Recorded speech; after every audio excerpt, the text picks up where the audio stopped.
पुरंदरमध्ये टोलनाका वादाच्या भोवऱ्यात.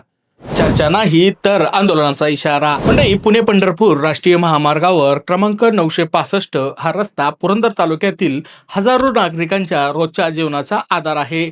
मात्र जेजुरीजवळील तक्रारवाडी येथे उभारण्यात आलेला टोलनाका हा सुरू होण्याच्या आधीच वादाच्या भोवऱ्यात सापडलेला आहे. या टोलनाक्याबाबत राष्ट्रवादी काँग्रेस पार्टी, जेजुरी शहर आणि संभाजी ब्रिगेड व बहुजन हक्क परिषद यांच्या वतीनं राष्ट्रीय महामार्ग प्राधिकरण विभागाला निवेदन देण्यात आलेले आहे. टोल वसुली सुरू करण्यापूर्वी स्थानिक नागरिक, शेतकरी, व्यापारी, लोकप्रतिनिधींना विश्वासात घेऊन चर्चा करावी, अन्यथा आंदोलन छेडले जाईल असा स्पष्ट इशारा या निवेदनातून देण्यात आलेला आहे. मंडळी, जेजुरी, वाल्हा, दौंडज, साकुर्डे, रानमळा, कोथळे, धालेवाडी, पिंगोरी, मांडगी, बेलसर, नाझरे, पांडेश्वर आदी पूर्व पुरंदरमधील गावातील शेतकरी रोज आपला शेतमालाचा माल हा विक्रीसाठी सासवड राष्ट्रीय महामार्गावरून प्रवास करतात. सासवड येथे तालुक्यातील सर्व प्रशासकीय कार्यालये, न्यायालय आणि रुग्णालय असल्याने स्थानिक नागरिकांसाठी या मार्गाशिवाय दुसरा कोणताही पर्याय उपलब्ध नाही. महत्त्वाचे म्हणजे या मार्गाच्या रुंदीकरणासाठी अनेक भूमिपुत्रांनी आपली जमीन तसेच व्यवसायाची ठिकाणे दिली आहेत.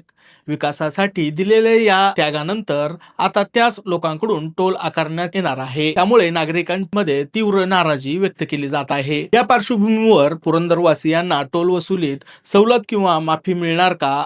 टोलचे दर किती असणार आहेत?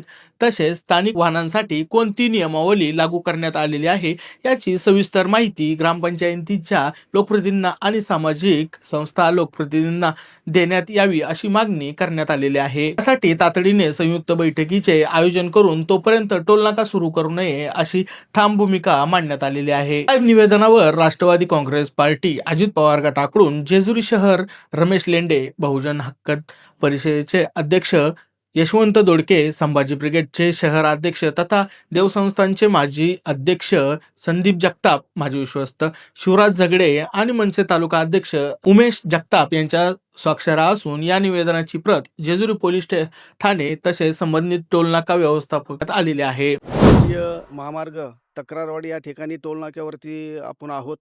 तर हा टोल त्या 8 ते 10 दिवसामध्ये चालू होणार आहे असं आम्हाला समजलं.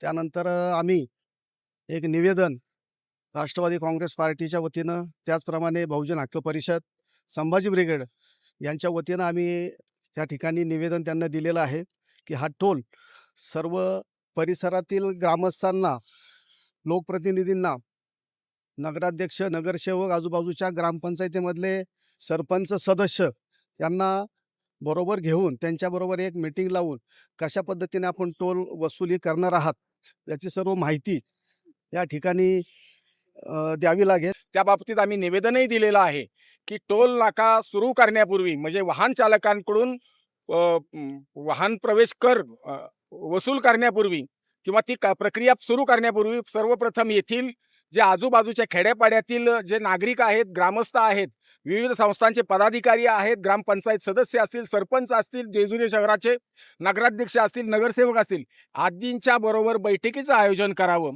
कारण ह्या टोल नाक्यावरून पूर्व पुरंदरमधील बहुतांश शेतकरी वर्ग तालुक्याच्या ठिकाणी म्हणजे सासवड या ठिकाणी या नागरिकांना, ग्रामस्थांना जावं यावं लागतं. दिवसातून 2-2 वेळा या ठिकाणावरून सासवड येथे भाजीपाला विक्रीसाठी घेऊन जाणारे इथले शेतकरी बांधव असतील किंवा बहुतांश तालुक्याच्या ठिकाणी आमची सर्व कार्यालये सासवड येथे आहेत. गोरगरीब शेतकरी असतील, कामगार असतील, इथं या ठिकाणी भरावं लागेल. परंतु हा टोल नाका चालू होऊ देणार नाही. या सर्व समस्या मिटल्याशिवाय विकासाच्या नावाखाली जर स्थानिक नागरिकांवर अतिरिक्त आर्थिक भार पडत असेल तर त्यावर प्रश्न उपस्थित होणारच. आता राष्ट्रीय महामार्ग प्राधिकरण काय निर्णय घेते, चर्चा होणार की हे आंदोलन, हे पाहणं महत्त्वाचं ठरणार आहे. मंडळी, याबाबत अपडेटसाठी आमच्या सोबत जोडलेलं राहा. यूट्यूब चॅनलला सबस्क्राईब करा, इंस्टाग्राम पेजला फॉलो करा आणि या व्हिडिओला लाईक करा. धन्यवाद.